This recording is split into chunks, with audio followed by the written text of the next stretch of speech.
What's popular YouTube? Another day, another DEEMO. Here we are. Oh my god, it's pink. Look at that, man. Wow. That's the phase 2. Dude, I have a sapphire butterfly and I don't want to ruin the price of it because I mean it didn't get any better or worse. It's just different. But looking at that, man, that phase 2 is OP. That pink is just so beautiful. It's definitely one of the best colors. All right. Why we have gathered here today is to watch Rain play, to watch a master at work, to watch Rain play on Ancient. But this time, for the first time ever, I just looked at the stats, the first time ever, he's going to be playing Ancient in CS2, okay? No officials on Ancient on CS2, and guess what the hell he did? He got MVP of IEM Sydney, the event that everybody slept in and missed, and he did it with a 32 kill map here on Ancient in the finals, in the last map. And now we're going to go back and watch how, because we do love a little rain. Sometimes it gets a little too humid, right? Complaining about CS2, hanging out with people who hate on CS2, being one of the haters, primary haters of CS2, perpetuator of the bullshit, finder outer of all of the movement problems of CS2. It gets tiring, right? It gets sticky, it gets humid to be that guy. And you need to cut through that humidity with a little bit of rain. So that's why we're here to watch Rain in one of his core positions. Dope. If you guys are brand new, if you're not, or if you're pretending not to be, you may not know that Rain is amazing at this position, which is playing Cave on CT side of Ancient. So I'm sure he was quite happy to find out that he still got it in officials. Number 1, to get the MVP. Number 2, to do it with a 20 kill half on CT side here in one of his most known spots. Now, you just see a butt. And he will get the spray down. That's beautiful. Here's an interesting take about CS2, okay? CS2 is easier than CSGO. And I say this because it's easier to hit headshots. And in my opinion, CSGO players are going to have a perfect onboard. All the best CSGO players are going to perfectly onboard to CS2. I don't really see people falling off. I do see the floor getting up a little bit so that other players can get better. But I think the players that we know specifically for having the best aim, which, believe it or not, that was Rain at one point. Now he's not like the Rob Brokey Twist core trio of FaZe. He's a guy who is an entry, but not the guy with like always the best stats. Just randomly gets an MVP at Enter Major, randomly gets MVP at IEM City. But he used to be one of the best aimers in the world, or known for that specifically. I think these guys get a buff in CS2, and Rain actually said that this game favors his playstyle. So that's what I wanted to take a look at. This molly that he keeps throwing, by the way, is for the run-up. So we'll see JT coming through it.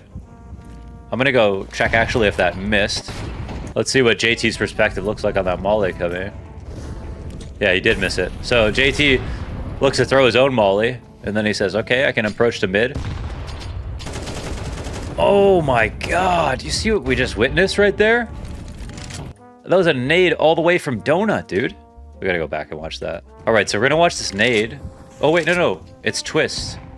And Twist, he just freehands it, no problem. Let's go back and watch that again. Okay, so this nade right here in front of JT.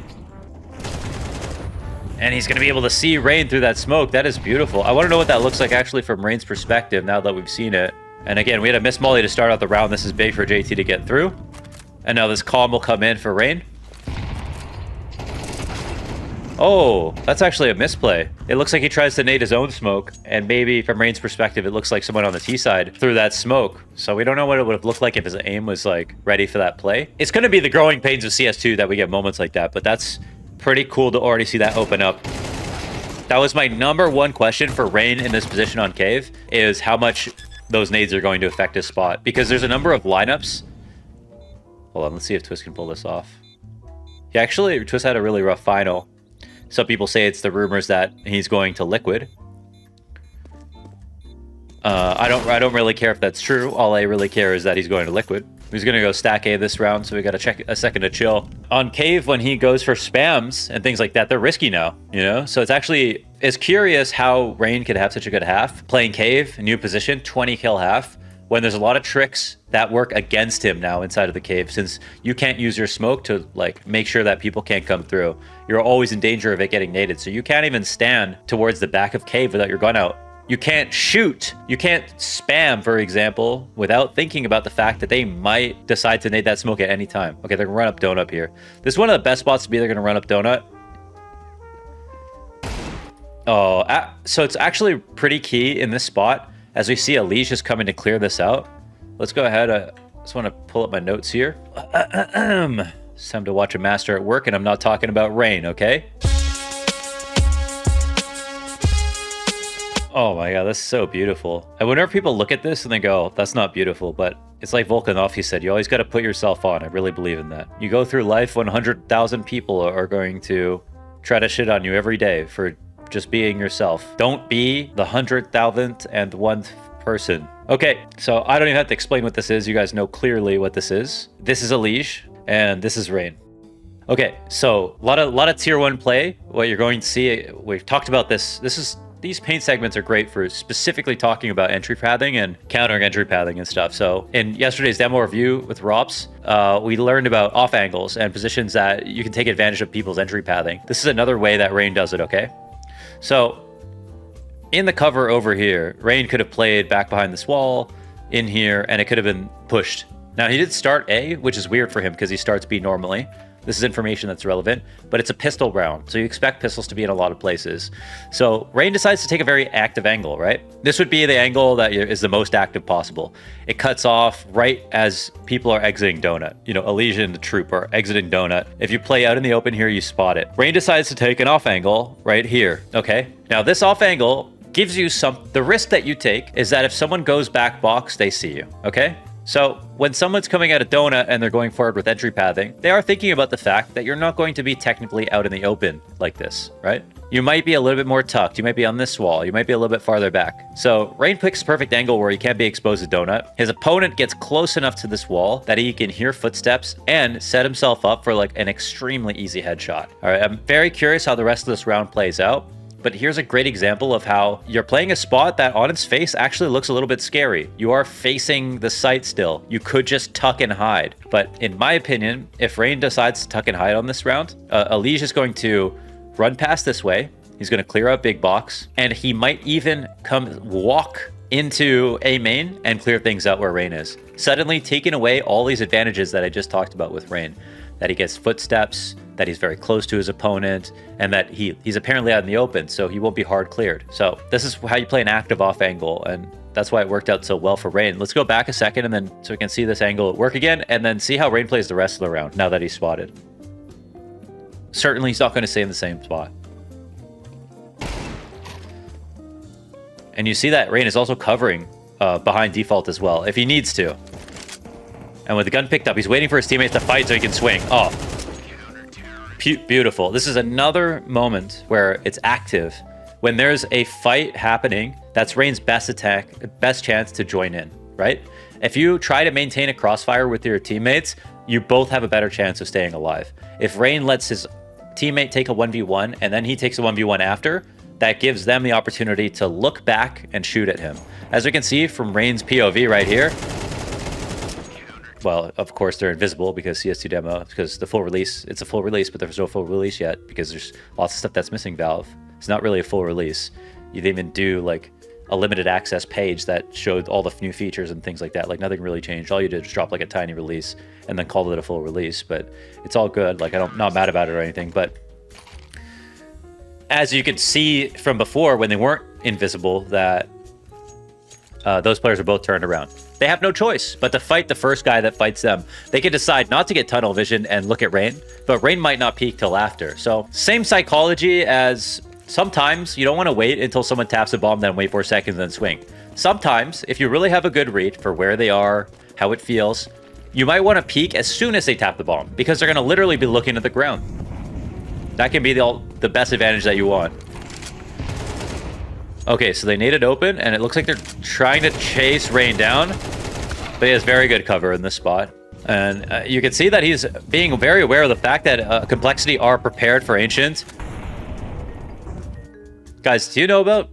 This is a really simple one, but do you guys know about... I call them trigonometry grenades, because that was the meme with Roka. But if you throw a grenade running sideways, because if you do that, like, okay, what example I'll use in, if you're crossing the pit. Okay, this map doesn't exist anymore. RIP Dust 2, right? This might be a very simple concept, okay? So I understand a lot of people might understand how this works, but some people don't, so I just want to go over that. So you have this spawn. You guys know the map already. CT side Dust 2, and you're going to cross pit, okay? If you stop here and look at the door, throw a nade, and then cross the pit, you can get killed by the T that comes out. If you have the best CT spawn, you're going to beat the best T spawn on Dust 2 every single time. Okay? So that means that as long as you keep running, you will not get spotted by a T coming out of the door. That's a pretty big advantage. But you can throw it away by trying to molly in the door with the spawn. So instead, what you do is cross the pit like this.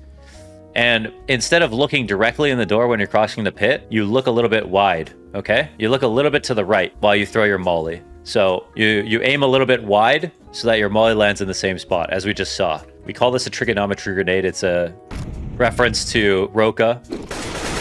He's just running double door and back to window. Roka deep there. Oh, Just fight him. Fight him. Oh, that arc, dude. Just fight him. Trigonometry, bro.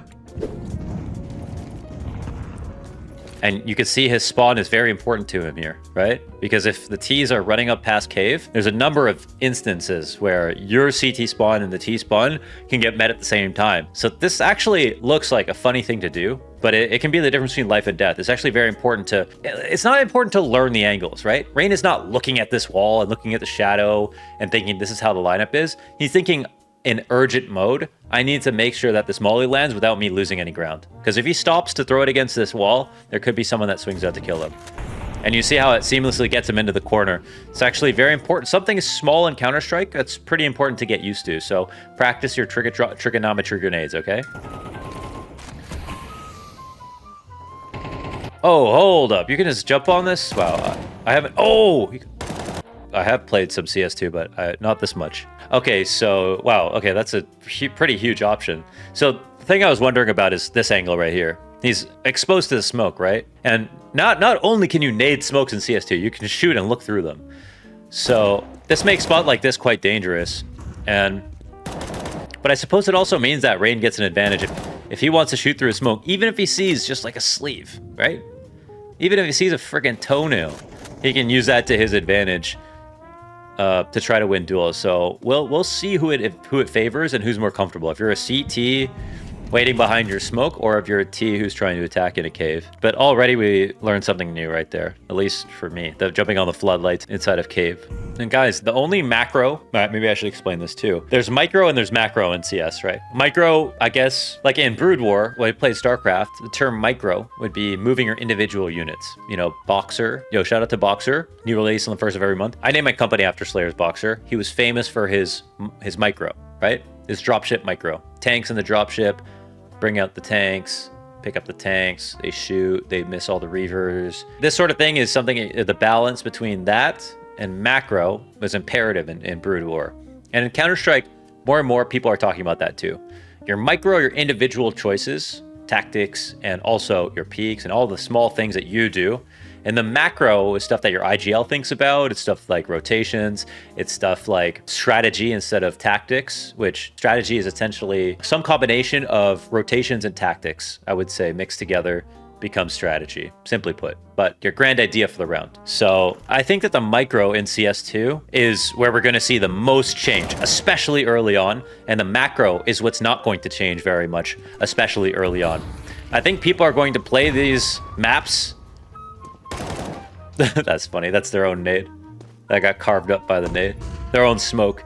That got carved up by the nade. You can see testing the smoke and trying to phase the smoke. It's not a great idea. So you can see Rain could see feet right there, eh? You might not be able to see that sort of thing when you're inside the smoke, but you could die easily now with the way that the smokes dissipate. So I really do love the new smokes. But yeah, I don't think the macro is going to change very much for some time. I think people are going to try the same stuff, and I think largely it's going to work to play it like CSGO in terms of the macro. And the tactics, nading smokes open, and the different peaks, and the new small advantages that you get on every map as an individual, I think that's what's going to change a lot. So he's playing back-to-back with his teammate here, right?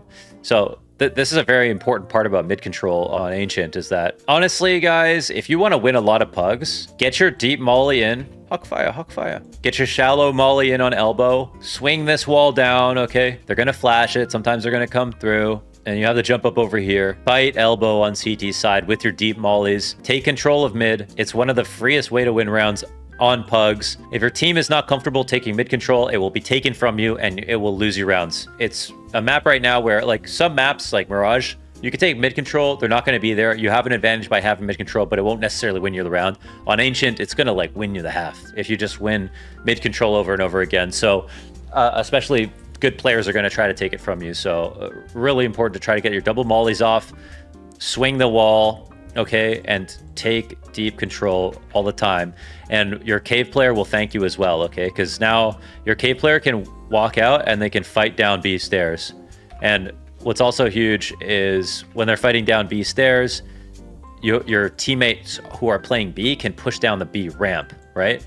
They can push down the B ramp and join up and just crush outside of B. So you crush outside of B, you crush mid with these mollies, and it's very, very hard to play against. So really recommend that. And you can see the smoke right now that Rain throws. It's because Twist has taken this control. So very imposing smoke from Rain that it's hard to play against. He can also help Twist, as we see, and it slows the T's down a lot. They're so far behind now. Of course, they don't have great guns, but it doesn't matter. You can do this on any round. You can also smoke in the door as well if you want full control. Rain is never playing topside cave in this demo. He's like always falling back well before his smoke is gone. They go ahead, take control of it every time, and then they chill. Now they're going to exec for sure. Always watch for crosshair placement and angles. See how people are playing. It's a very nice trade from Halzerk. Usually when you play a big off angle like that, your expectation is you get a 2k spray down die. Ooh. Man, the power of these instant nade smokes, because if someone decides to do spawn-based smoke into window on Mirage into Ancient window like that, and then your Opper nades it for 1 kill, that nade's worth it. So that really slows down rushes a ton. My God. People are saying HE usage is not as crazy as people thought it would end up being, but it's only going to get more impressive the way people figure out how to use HEs. Did he see something right there? Oh, no. I don't know. We've only got a round left in the half, but... Oops. Oh. Oh, he just... It's a lot of feigning presence. He threw the mid nade, or the deep B nade, but he's not actually fighting it.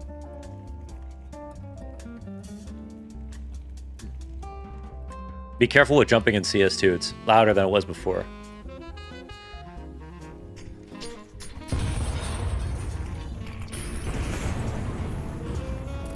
Looks like a good angle. Oh, that's clean from Rain. Wow. It's really hit the money in terms of all the spots to counter complexity in this half so far.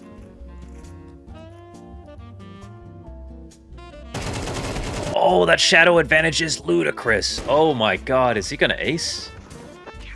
Oh, of course he's not. Not with Rops on the team. You know he's gonna find the last guy. Wow, the shadow advantage is ludicrous. I see that. That's probably, yeah, everyone's gonna be nading that spot now. Like, they don't want you to be there. But if you're there, that's such a free kill. I mean, you can get pre-fired. I don't think you're necessarily safe in the way that I literally just said you were, but listen, if a spot is too good, it ends up being bad. The better the players get, right? If a spot is so good, like an angle is so good, if there aren't two sides to the angle, like if you don't have a big, you know, big box. I keep using Dust as an example, even though it doesn't exist anymore. Like, let's take Dice Box on Overpass on A site, okay? You can peek from this side and this side. Very important. Also, if they molly it, you can back up without being spotted for most angles. High utility spot, core position. Even if they know you're there, you're hard to deal with. That's how you know it's a good spot, okay? And then let's take barrels on Overpass, okay? As the other example. This is the big pillar. It's people coming out monster. Everybody coming out monster, everybody and their mama is looking at barrels for your head, right? So even though it's a headshot angle, it's great. You gotta think there are people who have thousands of hours who are coming out to clear this one fucking position every single time. That in itself is a disadvantage. So the better, more popular a spot is, the worse it is. Now, the other thing is that, can you escape from that spot, right? Even if it's an amazing god tier angle, do you have two options for how you fight? Or are you just peeking back this way and then peeking back this way and swing in, and you can't even fall back unless there's a smoke here in between pillar and yourself, which most of the time you can't get that out if you're going to fight at the same time without a teammate. So be aware of, you know, a good angle. So like this angle that Rain was playing in, it can be pre-fired, you can't escape from it, you have this massive shadow advantage, but you also could get mollied and screwed. Like, you can get mollied and they can swing behind it, right? So it's definitely not safe, but it is something that you can do sometimes. Save your good spots, your extremely good spots for 5v5 situations, late round situations. Don't use a spot like that when you might have to rotate, right? Don't use a spot like that when it's like high grenades early into the round.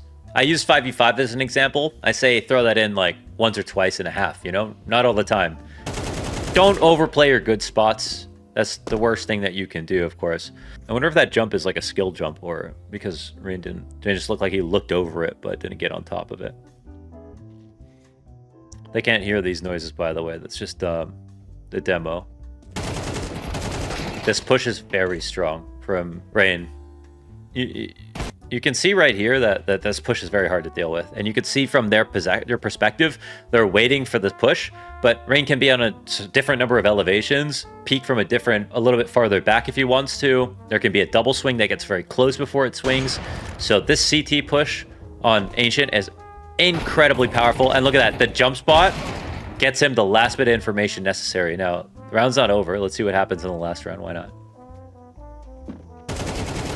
Oh, that was key. Kerrigan did have to take that fight right there, though, right? Like, if he lets JT go by, JT's watching mid, JT will get away, bomb will get planted. That was life or death. He had to swing like that. It wasn't optimal, right? He would have liked to not have to run before he swung, or just instantly hit the headshot, but say love you. You take what you can get. Okay. I wrote down in my notes, I gotta plug a couple things, all right? When you see Rain playing that angle, when you see him playing that angle on a player crossing towards him, Elige, he's using AceZone headphones to know when to swing, okay? Buy AceZone, acezone.io. Best CS2 headphones in the market, best for footsteps. You'll never need another pair of headphones. I back AceZone. If you buy them, lots of you have. You're on Twitter telling me that you bought the headphones. You're very happy. I'm not surprised. All right. And also, first of the month, Boxer, new clothing release. That's all I got. Thank you so much for watching. That's the second official CS2 demo review here on Coach Lie, your favorite fake YouTube coach. Not in CSGO anymore, now in CS2. Who is next? Because you better believe we're watching a lot more demos. Thanks for joining me. See you in the next one.